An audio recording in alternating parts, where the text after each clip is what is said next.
One. Hey, how's everybody doing today? This is Mark Brody with Brohawk Solutions, and on this episode of Coffee Talk with Brohawk, I have the awesome and amazing Sarah Freeman with me. And Sarah, how you doing today? I'm doing great. I am happy to be here. Excellent. Well, thank you very much for carving out time in your day to be a guest on this episode. We've known each other about 10 years or so. I think we met at like a CCW conference, back about 10 years ago, and we've just kind of kept in contact with one another throughout the years. And I'm so thankful that you wanted to be a guest on my show today. Yep, Mark, I remember handle time was our nemesis back then, and I feel like we're all Yes. still fighting that battle. Exactly. Exactly. That's the never-ending battle that folks, it's either too long, too short. Oy, oy. Well, Sarah, tell us a little bit about what you've been up to. Tell our viewers a little bit about it. Sure. I joke about handle time, but I also joke I have my own handle time problems, so I'll try to keep it short here. Um, what I've been up to. So I have been doing a multitude of things from a professional perspective. I spent my career focused on process improvement. If I had to sum it all up, I would say my superpower is has probably been that I've been able to, from a very young age, I remember doing this too, like making sense of complex things quickly and putting them together in a different way. I'm an outside the box thinker, like the Matrix, like there is no box. So I Yes. really have taken that and applied it. It's been my secret to success, if you have one, across different industries, restaurants, retail, and definitely, as I'm sure people see in my profile, been in the call center business for over 20 years now, to date myself. Um, I love creating new and improved things. It doesn't really matter what exactly that is. Like I said, I kind of, like, I might watch a YouTube video and want to contact the person who's I got love that it. channel and want to tell them how to market differently, or you know just put it all together differently. And I feel like I don't do that on purpose. I feel like there's like this pioneer explorer person that's wanting to get out all the time, and so that's a little bit of like Yes. of like who I am. And so what I'm trying to do is I'm launching my own business right now to try Really? to take that passion and really make it into my own brand and help people navigate the new world of business. That is awesome. I mean, you have some experience. I mean, I know you started in the industry when you were like 2 or 3 years old. Um, you know, Yeah, and like you. exactly, exactly. Um, and I know that the experiences that you've had, both personal and professional, have kind of shaped you to who you are today, and your ability and willingness to give kind of back to the community. Oh, thank you. Okay, Hi can you there. go out? Yeah, it's And we were all just good. talking about we were just talking about our Y- children, weren't we? Sometimes we just have to be authentic, and this happens. And every now and then I get a Play-Doh rock. Yeah, it looked like So your coworker was bringing you an important tool. yes, yes. So that was my daughter, for all the viewers here, and so that's awesome. Um, so so we I love the fact that you're able to go ahead and want and are able to go ahead and give back to the next generation, and kind of learn from the experiences that you have. I remember when we first met, I mean, a lot of the questions that you were asking were why questions. Um, so just that very inquisitive nature about you, was something that very much impressed me. Um, Thank so you. as someone who has had a very successful professional career, I'm particularly interested in learning this. Um, learning your thoughts about this. At this stage in my career, I wish I could go back in time and tell my younger self X. And how would telling yourself that have helped you navigate your career? There's Well, a mouthful there. I'm gonna make it kind of a long answer too, and give you a little bit Yes. of perspective on kind of where, I've been doing a lot of, I'm at that point, right? I'm at the Mhm. I don't even want to call it midlife crisis because, I'm want to hope that there's more than Oh half left, yeah. but I am right there, and I'm very much, looking back on my career, on my life right now, and I've always felt like, you know, that superpower that I mentioned, and I joke calling it a superpower because it definitely has its disadvantages as well, where, I'm out there looking at this big picture stuff, and putting all these pieces together that quite frankly, some of my folks I'm working with just aren't doing that. And I was too quick to go out and push forward, and Mm. hey, if they were going to be complacent about it, I was going to still rock and roll. And I would definitely go back and tell myself to discover earlier, in the process, that, you know it's not you it's that old African proverb that, you can go fast alone, or you can go far together. And I messed it up, I always do, but it's close to that.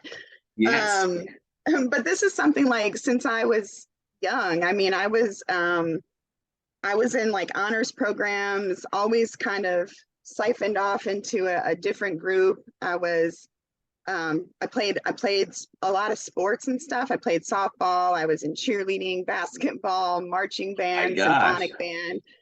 And so I feel like I got all of this like great enrichment when I was younger. And then I went to start working when I was a teenager, Okay. and I had to help my mom pay the bills. Mm. And the reason I bring this up is because I see now, looking back from a different financial position, how like greatly poverty shaped me. Yes. I I made completely different decisions to make sure that, and started with my mom being able to pay the bills, and then, you know, having a child like right at around 20, and having to pay my own bills. And I think I would want to go back and tell myself that, you know, really stay focused on, that trajectory that I felt like I was Yes. on.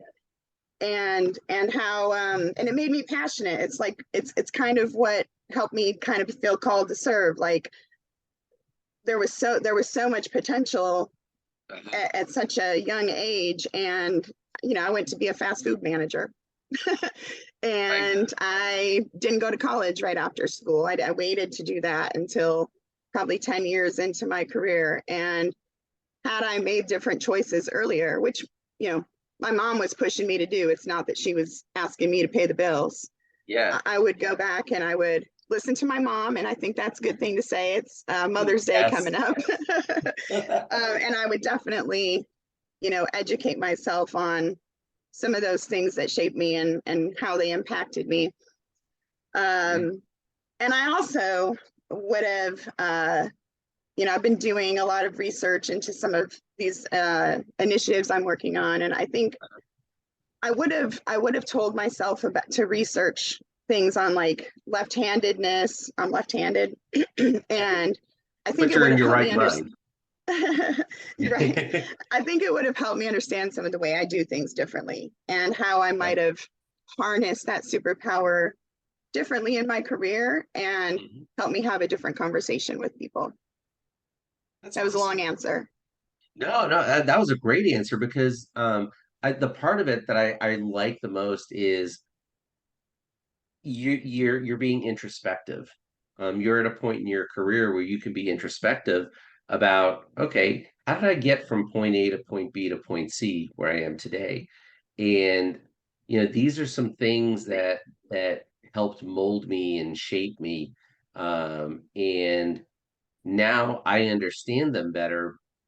But 20 years ago, 25 years ago, as you were, you know, at some point in time in the past, you weren't ready to, it doesn't sound like you were ready to acknowledge or accept or even listen to yourself, as a lot of us, have a problem doing, as well. So, I love that part. I love that the whole answer, the story, your backstory, and I appreciate you being vulnerable, and sharing a little bit of that as well. Um, because I think that one of the things that a lot of people don't understand, they see a professional, a successful professional person, and they don't understand what it took.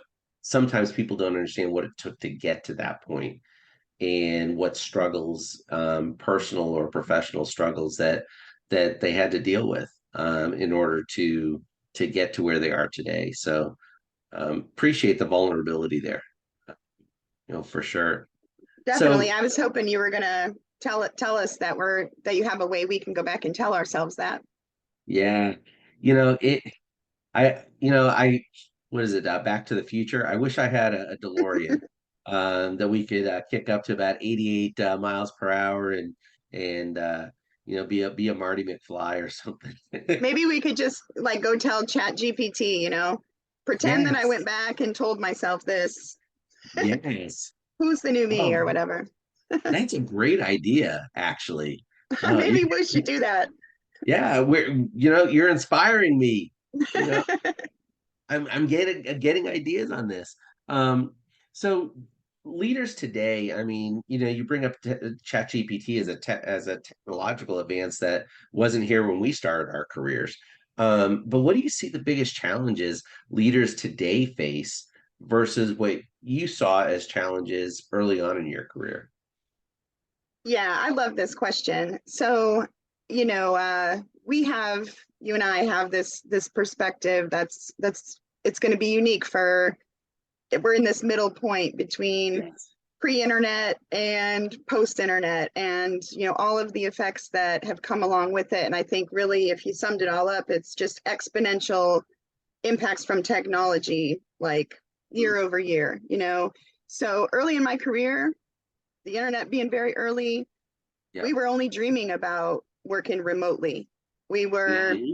I mean, we were dreaming about AI robots. I had a friend from elementary school and we connected years later on Facebook, and we've been talking for like 15 years. The robots are coming, and we'd Yeah. find these articles of these, things being AI being, Mhm. put together. And in our call center world, of course, we've been all working on bots in some form, virtual Yes. assistants and all that for a while. And now all of us are at this point where we're like, we're all very aware of the difference that is going to go forward.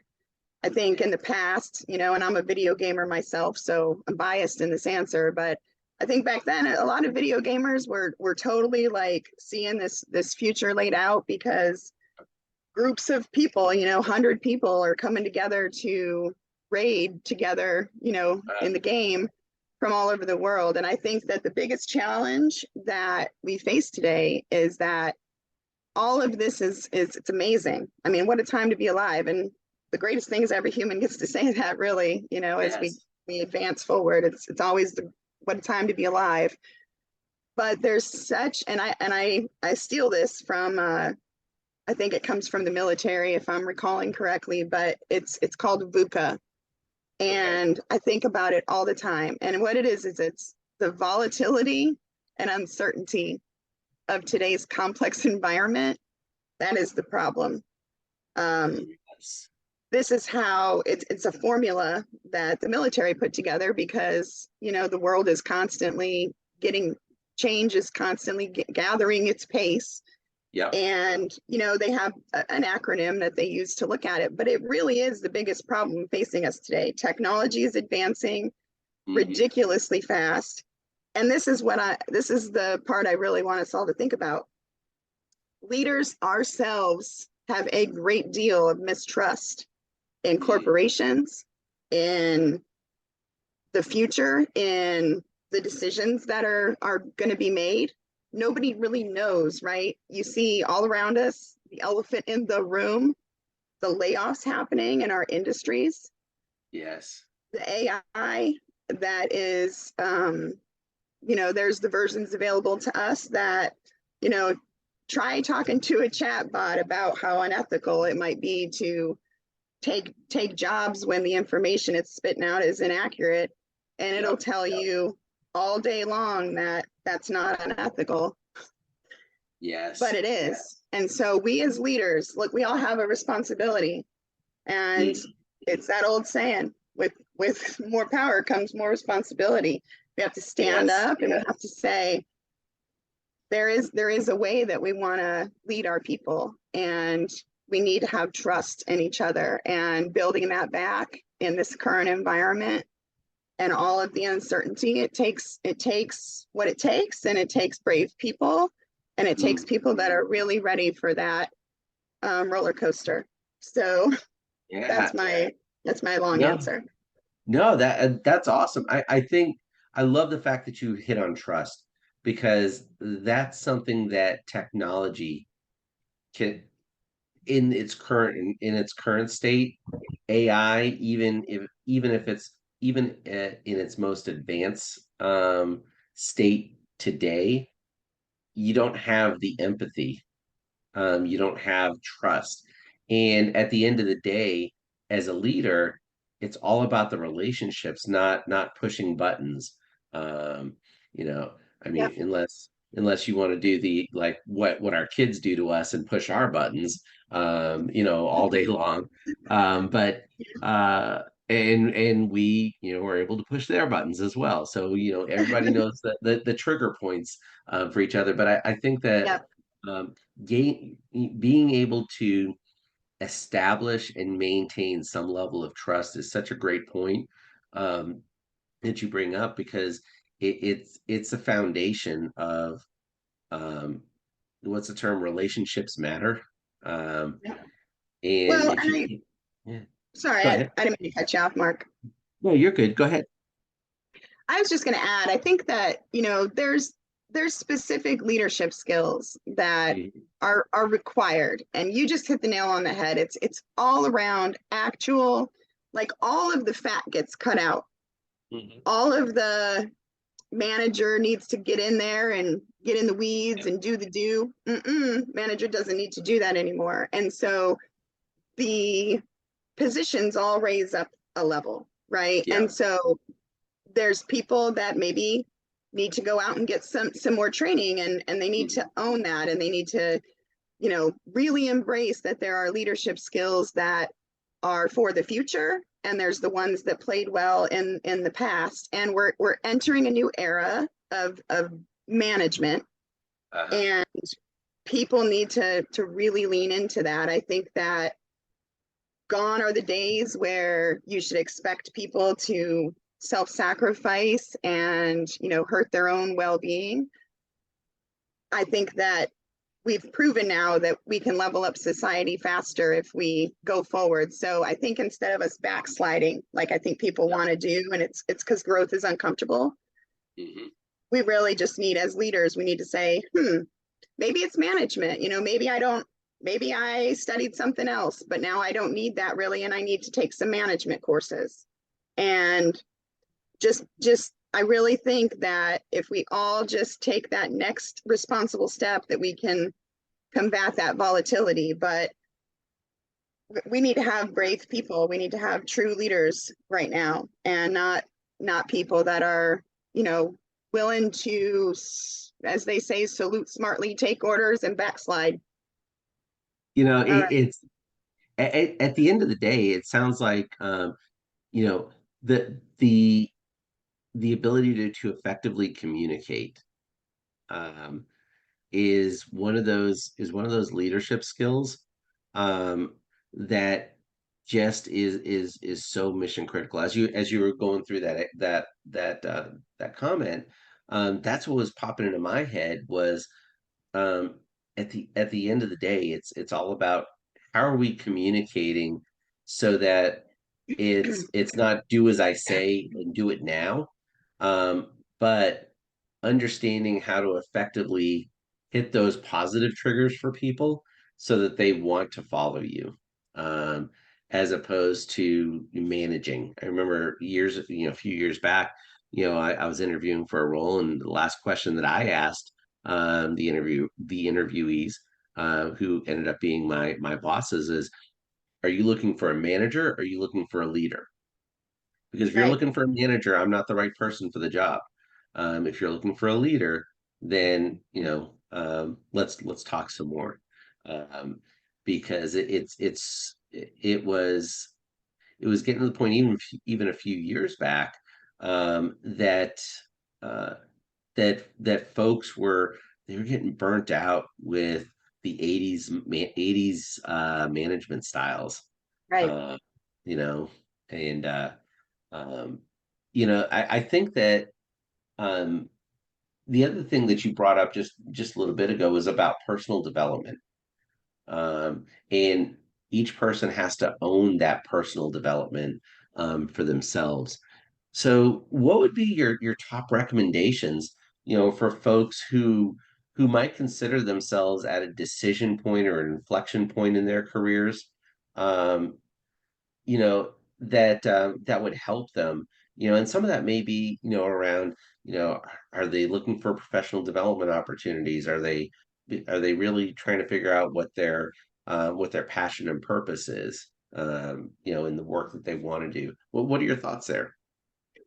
Yeah, I think you know, again, kind of having this reflection of my career, of the past 25 years or so, I really feel that it's important for people to really take a look at what they bring to the table. Hmm.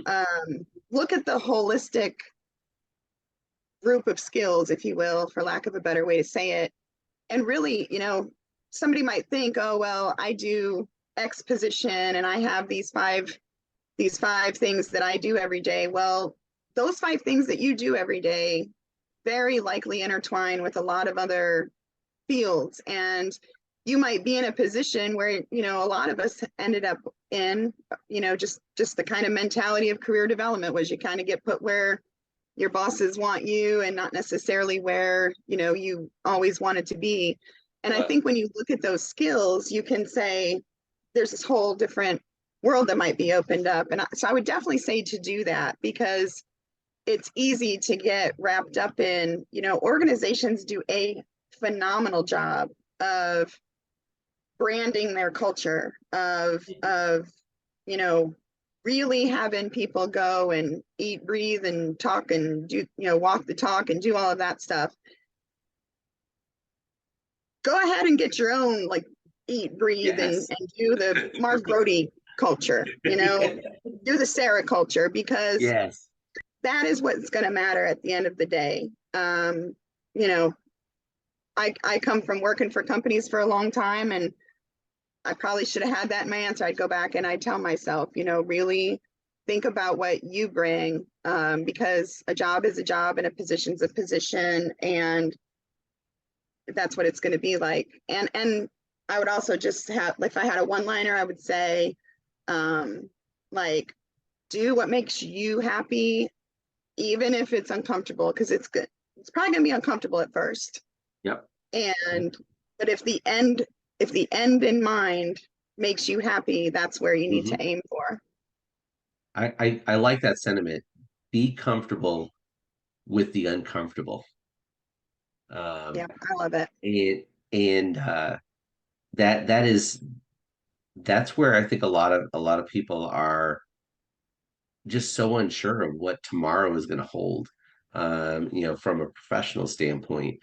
Um, in our industry, in the contact center world, I remember, we probably both remember back in the early 90s, the IVRs were going to take over all of our jobs, and there weren't going to be any more human contact center jobs at all. And that was the thing through most of the early to mid 90s. Yeah, And people realize that, no. And to use your a gaming term, people just leveled up. The jobs leveled up. It wasn't as right. transactional. It was more critical thinking. And, the where we are today. Um, to your point, continually level up and figure out where you want to be and be comfortable with the uncomfortable, because it may wind you up in a place that you never thought you would be. I mean, shoot, did we go to school for being to be contact center leaders? No. I know. I always think of that too. Like, what do you want to be when you grow up? I want to be a call center director. But I, at the same time, it's a reputable job. You're doing great things, yes. and it's those skills that are involved. And I think we all really, now is the time to take an inventory, right, Hmm. of our skills and different values, and then go see where the gap might be with what we want to do. And there's so many resources out there, whether it's networking groups, conferences, regional groups that kind of have some coffee together or something. There's resources out there that people can really help themselves be supported, and you know um, that there's just so much support out there for people to find their why. I would say. Um, Yeah, and reach out to people. Don't be scared. Reach out for mentors, reach out to mentor, reach mhm. out if you think somebody can, align with what you're working on. Yeah. Don't be scared. We're all just people. And at the end of the day, if someone gives you some critical feedback, um, don't take it like that person's being mean or they're being a jerk. Take inventory about what it is that they're saying, and that person cared enough about you personally and professionally to give you that feedback, to hopefully make you better. Yep. Um, I And remember even if having they don't care about you, even if it's malicious, even if, yes, right? Let's say yep, that it is, hmm, you're going to get the most value out of somebody that only sees your negative flaws than you are from somebody who's, right next to you marching. yep, And I used to only, back in the days when we'd always like pick peers to do evals, which I think isn't as common anymore, I would pick the people I thought were going to give me the worst feedback because, hey, yes, if you think that, then my brand is off, you know? yeah. Yeah, I love it. I love it. I was similar. I would usually pick an ally, but then I would also pick somebody you know, that I knew was going to be um, critical about the work that I did and how it impacted them. Um, but it was interesting because they would also ask for that feedback, and you know figuring out what people's strengths are. It's harder to do that than doing the easy things and pick apart the things that that just drive you nuts about them. Yeah, um one thing I think too a lot about this, like I came up with this whole model around creating the perfect team, kind of thinking about this, but like we do each bring our own set of skills. And yeah. I remember one time I was at I think it was a business planning budget meeting, and Mhm. somebody who had been with the company for a long, long, long, long time, like decades, Mhm. spoke up about their particular part of the budget. And I felt like I was in a master class of budget planning when this person talked. And I went up to them after the meeting, and I was actually in a higher level position than them. And Mhm. I said, "Oh my gosh, like that was, you made me feel like I don't know what I'm doing in there." And uh, he said, and it stuck with me obviously because I remember it. He said, "Sarah, you bring a totally different set of skills to that meeting. This is what I'm good at. You're yeah. good at other things, and you don't need to feel like that." And I thought that was, Mm. Very totally, I mean, insightful. that is the message you want everybody to think about. So we're all bringing these different set of management styles, skills, and it's okay if you're the person that's only in this quadrant. And we need to learn to make that okay. Don't make Yes. this person go and be this person. There's plenty of these people. There's Yeah. plenty of these people. And find out what they're good at, because Yeah. then it all moves faster. It slicks the the whole playing field, and everybody is moving more quickly instead of people feeling like imposters, like we talk about all the Mhm. time. It makes every quadrant a magic quadrant. Yep. Because to your point, everybody brings something very unique to the table. Um, and it the most successful teams are the ones that can harness the strengths that each person brings. I love that. I love that story. And the fact that this person who was at a different level than you um, felt comfortable enough with you as a leader to Right. put it as poignantly as they did, speaks volumes about how you as a leader created that aura, that culture about you. That was your brand. People were comfortable with you. So hats off to Thanks. you. Thank Yeah. you. Well, hey, guess what? We've gotten to the speed round part of our episode. Are you ready? I am ready. I hope I get the right answers. Oh, the cool thing about the speed round is there's no right answers. This is all good. So, first question, what fact about Sarah would people be surprised to learn about you? So I told you this one, so you're not going to be surprised, but Mhm. it does tend to surprise people. I have a 26-year-old, a 19-year-old, and a 3-year-old. So it's really one from each decade at this point, Yes. and keeps me on my toes, keeps me, I think my 26-year-old taught me about like streaming in the first place, like Discord and things like that. And so every child teaches me something different, but that's my fun fact today. So would that be a Gen Z, a millennial, and an alpha? Yes. Wow. Wow. I mean, I'm in a similar boat. So, two Gen Zs and or maybe they're two millennials. I'm not sure. I don't know. I don't know where the break point is. And I have an alpha also. So, Yeah. that is awesome. That is awesome. So, if you could choose to stop aging at a particular age, which age, what age would that be? I love this question because I think, our vanity, of course, we all like my answer would be if it's just about looks, I'm good with stopping at like 40. Uh-huh. I wouldn't want to be super younger, but 40 is better than I feel like I am now. But here's the thing, like, and I know you agree, like, I don't want to stop leveling up. I'm so much smarter than I was back then. And I would never want to, I wouldn't want to be like, hey, when you hit 50, you're gonna stop aging, because I really want to make sure, like, and I know this is the speed round, but you got to make sure that, you're always learning. And so I wouldn't want to stop aging that way, but 40. I love it. I love it.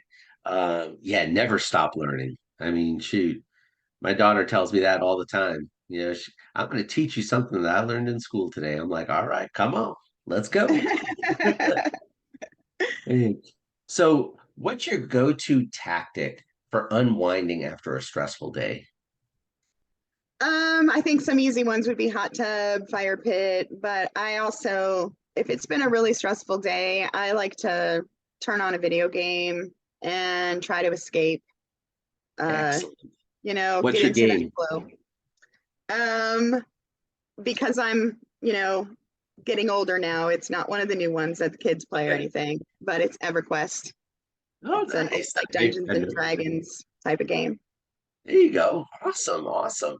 Hey, Yeah. if it makes you happy, and it allows you to kind of like detox for a little bit, it's all good.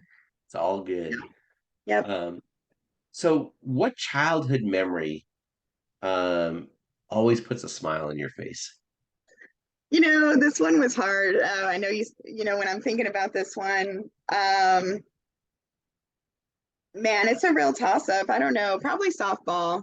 I definitely loved going and playing all the different teams and going and getting ice cream afterwards when we'd win. It was fun. Awesome, awesome. So this is about sports that just helps you it helps people individually just level up, and it doesn't matter what sport it is, whether they're individually competitive or team competitive. Uh, you know, Yeah. um, it's something about sports that I agree with you. I mean, thinking back on some of my days, I mean, you know, it's I wish I had some of those back. I You know. know. Well, I remember, and I'm obviously, I don't go that far back, but when I was a kid, they stopped actually having girls softball Hmm. in, I want to say junior high. And I had played in like fifth and sixth grade and I wanted to continue. And so the only way I could continue playing was I had to play baseball on my brother's team. And I remember one time getting up to bat against the opposing team and they saw I was a girl and they were, you know, they were haggling me or whatever and they all Uh-huh. moved in. They all moved up. Oh no, And no, I no. knocked that light little baseball out to left field and they didn't do that the next time. It's like, oh man, she can hit. Yeah, That's definitely a different awesome. experience. Oh man. So, um, here we're at the end here, and I just want to ask, you know, if someone really wants to pick your brain or get a sense of some more information about what you're doing today, you know, how can they go ahead and contact you? I have a profile here on LinkedIn. Feel free to add me for sure. I'm Excellent. also working on some different initiatives. YouTube channel that you can check out is On the Other Hand Studios, focused on the left-handed experience and diversity and inclusion. And you can also email me, and I'll make sure we get this in the comments or however, Mark, you want to get it out. But it's Yeah. sfreeman@cartwrightlorenz.com, and I'd be happy to talk with any of your audience. Awesome, awesome. Well, Sarah, thank you very much for taking the time out of your day. It's, you know, we're recording this on a Friday, and you know, everybody wants to take at least the last half of the day off in some way, shape, or form. But I just wanted to thank you very much for being so authentic. You know, with you know your answers, your responses, and with this conversation, and allowing yourself to be very vulnerable in some of your experiences and how they helped shape who you are today. I really appreciate it. If anybody wants to go ahead and get in contact with Sarah, I'd be more than happy also to go ahead and do an introduction with you and Sarah. And you know, she is just an awesome person just to sit down and just have a conversation with. So, Sarah, I really appreciate the time today, and thank you very much. I really appreciate you having me, and I hope you find some useful content here. Oh, definitely. There's a lot of golden nuggets in this conversation. So Thanks, thank you very much. everyone. All right, y'all have a great day. And if you like this episode, or if you like any of the other episodes, please subscribe to the Brohawk Solutions YouTube channel. We try and get at least an episode out each week. And you know, Sarah, thank you. You did an amazing job today. I appreciate your time. Thank you.